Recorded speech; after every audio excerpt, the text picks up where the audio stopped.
Hey everyone, welcome. My name is Jeff Cockrell, founder of Veteran Academy, creator of the short course, creator of the job interview roadmap, and welcome to this particular little blog post or YouTube video on something I call the veteran journey. Now, when I first got out of the Navy, I went through this. The problem was I didn't know what it was. I just felt like I was all alone. And what I realized is that one of the challenges for us as people is we think that the emotions that we're experiencing, no one else has ever had them before. That, oh my gosh, nobody else is going through this. Which makes it a very lonely journey. And ironically, it makes it a journey that sometimes we end up going through again and again and again when we don't have to. And so when I kind of got some context for this, it actually helped me change the journey.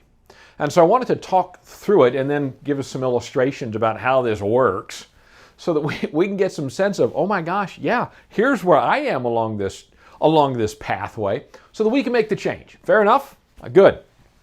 So let's talk about the first thing, excitement. So think about it, we get our first job, going to our first duty station, going to that first relationship. Man, we are pumped. We are so excited. It's going to be awesome. And man, I am just going to set the world on fire. This is going to be incredible. And then after working hard, a couple months, maybe a couple of weeks, maybe even a couple of days, oh my gosh, this is not at all what they told me it was going to be. I can't believe she does that. I can't believe these folks are like this. I can't believe that this is the organization that I'm a part of. I can't believe that they would do that. I mean, and sometimes it's that something that happens in an instant. We're just like, oh my gosh, what have I gotten myself into? But we made a decision. And as people, what we found is we're really reluctant to change. So what do? We go into denial. No, that's not the case. I must have missed something.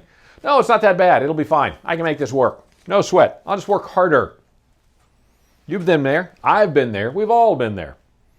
And so, man, we put our head down, shoulder to the wheel, nose to the grindstone, ear to the ground, which is, I found that a very difficult position in which to work. But we do. And so we're going after this, and sure enough, a couple months later, we look up, and nothing's changed. In fact, maybe it's gotten worse. And so a different emotion begins to set in. We start thinking, maybe I can't do this. Maybe I don't have what it takes. Maybe I ain't got it. Maybe it's me. And we begin to get a little bit fearful. Which, we get that fight or flight. And so often it turns into fight because we can't flee. It's tough to get out of that relationship just like that. It's tough to leave that job just like that. But we're in a situation now with the COVID-19 pandemic where people are like, I don't know what to do here. And so sometimes we're actually stuck in the middle where we're just frozen. And that is a dangerous place to be. Because now we start looking outward. We start projecting outward. And we get angry at people. We get angry at situations. That person's out to screw me. These folks aren't doing their job. If this thing had just been different, my life would be different. And all of that is a form of justification. Because that's what we start doing. We start justifying, well, here's why that situation is. It's not that I wasn't prepared. I was doing everything I was supposed to do. Just didn't have enough time. Or didn't expect the whole economy would shut down for 2 weeks, and then 3 weeks, and then a month, and then 6 weeks. And it's been, close to 60 days now? And everyone's thinking, and now they keep moving the goalposts. And so we start justifying, look, I was ready. I could have done 2 weeks. I could have done a month. But no, now they keep moving it. And now everything else is slowing down. The job that I used to have, that's now gone. The business that I used to be a part of, that's now shrunk. And so now I've got to go back and compete for the job that I used to have. And it is not my fault. So it's okay for me to take money from the government. And in fact, it's probably for the best. Maybe I should just accept it. Does any of this sound familiar? When this happens to the job, happens with the pandemic. You think this doesn't happen in a relationship? Oh, yeah, it's going to be awesome. Oh my gosh, can't believe that. Can't believe she does that in her sleep. I can't believe that this is the team I'm part of. Well, I need to work harder. No, I'm being too much of I'm being too nitpicky. Maybe this is as good as I can do. Maybe I'm not enough. Maybe it's just me. No, something that's their fault.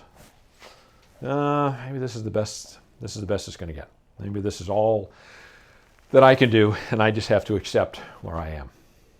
And then, sure enough, we're at a party, and somebody says, "Oh, no, it's okay. You have a seat. I'll go get that for you." And we think, I don't get that at home. Maybe I should start looking around. How does it show up in our job? Oh, hey, listen, I have an opportunity for you. Whoop, and sure we are, man. Now we're talking about multi-level marketing, we're talking about franchising, all these other things that we think, I could do that. And guess what? So we leave. Boom. We go to a different relationship, and man, we're excited. And sure enough, oh my gosh, I can't believe that they do this or they are like that. I must have missed something, and we go down this thing. This is what happened for me. I got out of the service. I was an insurance agent for New York Life, and I was excited about it. I was going to make a lot of money, help a lot of people, have a lot of fun, have a lot of free time. And after going through the training, after a month or so, I remember thinking, holy moly, this is harder than I thought. Well, obviously, okay, other people are doing it. I just need to work harder. I must have missed something. I'll just bear down. And then maybe I can't do this. Maybe I don't have what it takes because they're not supporting me, because I'm not getting the kind of guidance that I was promised, that the training they're giving me is out of date. I'm in all that's anger. Oh, I'm in the wrong place. I'm in Albuquerque, New Mexico. I don't know anybody here. I'm brand new to the area, and I'm in a business that's all about relationships. I don't even really want to live here. Well, okay. Obviously, it's where I am. I need to figure out how to make this work. Oh, I know. I'll get a new marketing program. Wow, this is going to be awesome. Son of a gun's harder than I thought. Okay, there's something that I'm missing. Maybe I can't get it done. I spent all this money and done all this work, and they've just taken me for a ride. Or maybe I've missed some key point, or I'm in the wrong place. Oh, crap, that didn't work. I need to do something else. And I got there and I called the folks at Dale Carnegie. I said, hey, can I come work? Actually, can I retake the Dale Carnegie course? And they said, sure. Because I'm thinking I just need to move back my attitude up. After about 4 or 5 weeks working with the trainer who was teaching a class and I'm assisting in it, he comes up and he says, have you ever thought about selling Dale Carnegie? And I went, no. Wow, look at that. That'd be awesome. Yeah, I should do that. And I started to walk through this until I got here. And then he introduced me to a concept. And he said, here's the challenge. You've been down this road before, and you're going to start looking around. You really have to ask yourself, well, what do you want? And what I realized was the secret for me was to find out what I wanted and then recommit to it. Because pretty much any vehicle will take you there. The problem is most people don't know what they want. They're so focused on the job, on the road, that they forget what the destination is. I did. And once I realized that, I love being able to help people, then I recommitted and I got certified to train. And after a few years, I left, did some other things, and realized that I still love this. So I came back, recommitted to it.